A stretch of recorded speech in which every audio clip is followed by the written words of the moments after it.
myself, I blew it. Can't you hear me pray? Michelangelo, now I need you so. Won't you hurry, hurry? You could end my worries, you could save my day. Oh.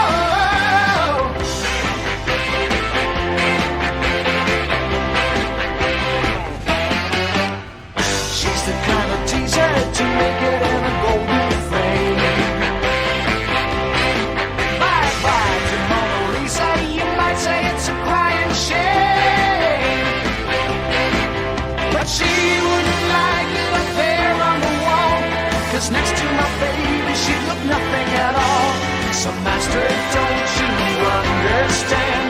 The canvas needs your caressing hand. Michelangelo, what a chance to show really how to do it. 'Cause myself, I blew it. Can't you hear me pray? Michelangelo, now I need you so. Won't you hurry, hurry? You could end my worries, you could save my day. Whoa, whoa.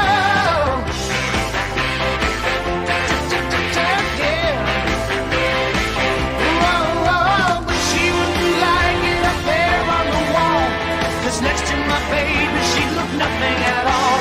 So master, don't you understand? The canvas needs your caressing hand. Michelangelo, oh, I need you so. Michelangelo, what a chance to show. Michelangelo, oh, I need you so. Michelangelo, oh, what a chance to show. Michelangelo, oh, I need you so. Michelangelo.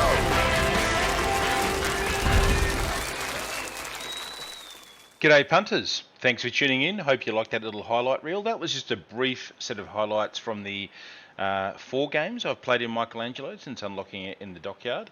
Now, if you look at the Dockyard missions, there at the time of this video going live, there isn't a lot of time left to do this. So you've got 2 days and probably 12 hours by the time I get this video uploaded to get this done. And if you're wondering if it's worth spending the doubloons or grinding out the remaining missions that you have left to do, hopefully this will help you make that decision. Michelangelo, as far as Dockyard ships go, I find it to be pretty interesting and pretty fun, honestly.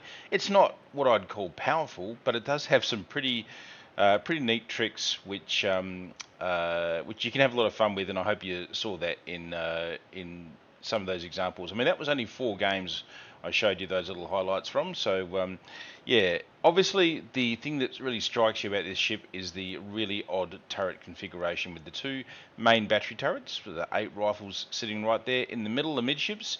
So you can't bow on or stern on fire those guns. There's too much superstructure in the way. So you have to show angle and a pretty significant amount of angle to get those guns on target, if you can see what I mean there. However, secondaries, look at these secondaries on the front here. So those 2 batteries there and that one on the rear, plus of course all of the smaller batteries on the side, the 90mm ones, are all SAP secondaries. Now let's have a look at the stats for the ship, and I'll start with the artillery because I think that's quite interesting here. The main battery, 320mm guns, 8 rifles, as I said. They've got quite a long reload for a cruiser of 24 seconds.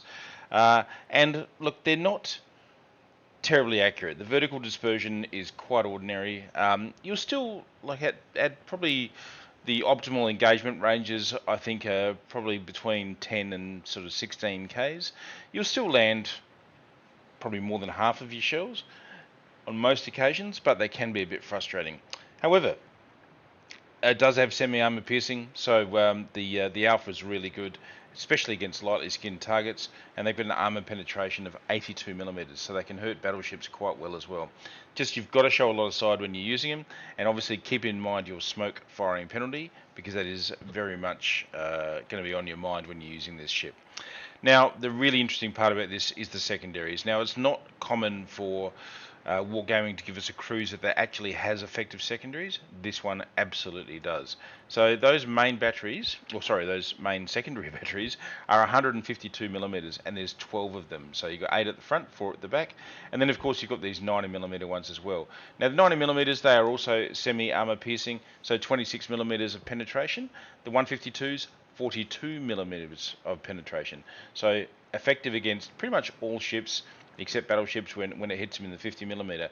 However, battleships generally don't have 50 millimeter armor plating on the superstructure or the center of the ship, which is where these guns are going to be aiming. So effective against all targets is fair to say. And you may have seen in that clip, there was one, I think it was the Kitakazi, when it popped out, I think it still had like 5,000 or 6,000 hit points when these two front batteries launched, and it basically alphaed it off the pitch. It's like having a Venezia strapped to your ship in a lot of ways. It's pretty impressive. Now you've also got torpedoes as well. You saw a little bit of a indication of what they can do. They're not as good as Italian torpedoes that you'll see on things like Venezia. They are only an 8-kilometer range, but they do have a high alpha of 23,498 damage. So good damage, but pretty high detectability as well at 1.7 kilometers. But they are fast, 72 knots, being quite a fast torpedo for a cruiser launch torp. That's sort of getting up to pan-European sort of levels of speed. So not too bad. All right, so that's enough about the guns and the secondaries and what have you. We'll talk about the other stuff as well. So obviously you've got 66,100 hit points, torpedo protection of 22%. That's pretty serviceable for a Tier 9 cruiser. The armor layout, I mean, it's pretty standard as far as armor layouts go for a cruiser. We'll show you what the Citadel looks like. It is above the waterline, 60 millimeters of protection, so not a lot of protection at all. Although you see you've got 200 millimeter at the front here. You show side, you will get hammered. And I think there was one shot in that little highlight reel where Yamato does catch me broadside when I'm engaging a Minotaur, and he does punish me pretty hard. So you will have to be obviously, quite aware of that. Airstrike, I mean, what's to say? You've got 2 attack flights. I can't recall the range, 7 kilometers, so not very good. AA defense of 78, again, not bad for a Tier 9 cruiser, but AA defense is pretty questionable at the best of times. Maneuverability, I find not too bad. Rudder shift time 11.5 seconds. 830 meter turning circle is pretty big, but it is a quick ship at 34.7 knots, which is important when you're using it the way you've seen me using it, taking advantage of the smoke and secondaries. Concealment is the important one. So the maximum concealment you can get out of this ship is 11 kilometers. Now your secondaries, if we go back to the artillery, go out to 10.5 k's. So there's only a 500 meter bridge you've got to gap to get these secondaries firing. So that's pretty useful. Now, it hasn't actually got my smoke firing penalty listed on here with the main battery. Where do I find that again? Is it going to tell me here? No, it's not. Okay, well that's my bad. I'm a bit unprepared here for this. But obviously you saw that when I was in smoke and using secondaries, I wasn't using my main guns to say dark, especially against battleships. And as you can see, it was particularly frustrating for things like the Georgia, taking blind shots at a turning cruiser. It's unlikely to do you much damage, if anything, but it does keep him spotted, so that's a handy bit of kit. Really, really effective against light-skinned targets, like I said, though. Against cruisers and against DDs especially, this ship excels. And when you've got 11-kilometer concealment and 10.5 secondary engagement, especially if you've got a div mate that's working with you, then you can do all sorts of damage. And you might have seen with that Kitakazi clip, I don't know if you noticed, but on the minimap you would have seen a black that was sort of coming through the middle of the map that managed to radar and push that Kitakazi out into my guns, which obviously was the death of that ship. Now, as far as the performance goes, is it worth the grind? Well, yeah, I reckon it's worth the grind. I actually find this to be a fun ship. There's a lot of pretty ordinary ships that have come out of the dockyard. There's that Dutch cruiser. I can't remember the name of it now. You might have used it once or twice since you unlocked it, but yes, it's got really good AA. I guess it's got that going for it, but it's not a terribly fun ship to use, I don't think. You've got things like the Marlborough, from the Royal Navy Tier 9 battleship. Just an awful ship. No armor, bad guns, just terrible. and not worth the grind at all. Then there's things like the ZF6, which is actually quite a serviceable ship, and the Odin, which, whilst a bit low on hit points, is actually still pretty effective, and pretty fun to use. And I'd put this in that category. I wouldn't call it powerful. It's not as strong, yeah, but it's not as strong as, I guess, the things like the Napoli and even Venezia. But of course they are tier 10s. This is a tier 9, but it does bring a unique playstyle, which I do like.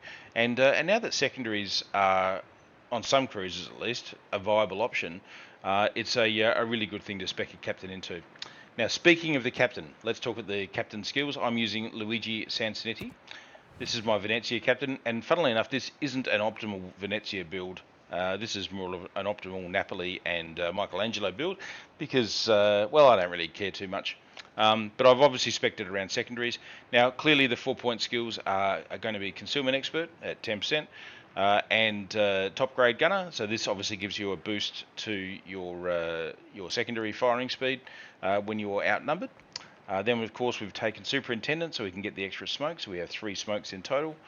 Of course, Adrenaline Rush to help you get a boost to your firing rate. And then, of course, that third skill there at Packer Punch to get you an extra 20% range. Then I've just gone with things like Consumable Enhancements, which obviously increases the action time of your smoke screen and the Hydro in this instance. Gun Feeder, I think that's an essential Venezia skill. That's pretty much why it's on there. I wouldn't use it on Michelangelo, to be honest, but I certainly do use it on Napoli from time to time. And of course, Consumables Expert there to just reduce your cooldown so you can actually get through those smokes. Speaking of those smokes, let's just go to the consumables of this ship. So there you go. So you can't actually fit the smoke special upgrade onto this ship. So the maximum smoke green time you can get with the signal is 48.4 seconds. And it does have a cooldown time of a little over 2 minutes with that captain skill setup. So not too bad. You definitely get to use all 3 of your smokes. Obviously you've got a repair putty. It's a pretty standard sort of repair putty, nothing to speak of there. And looking at the upgrades that we fitted to the ship, obviously focused around secondaries once more. Now, I haven't tried it with the main gun setup. It's probably fair to say you could make those main guns perform a lot more reliably if you did focus around that. But for what the ship is, I think stick with secondaries. It's much more fun that way, and if you use it right and control your engagement distances, you can have a lot of fun with it. So there you go, guys. That is my brief wrap up of the Michelangelo. Hope you enjoyed that, and yeah, let me know if I can feature anything else for you. Thanks for watching.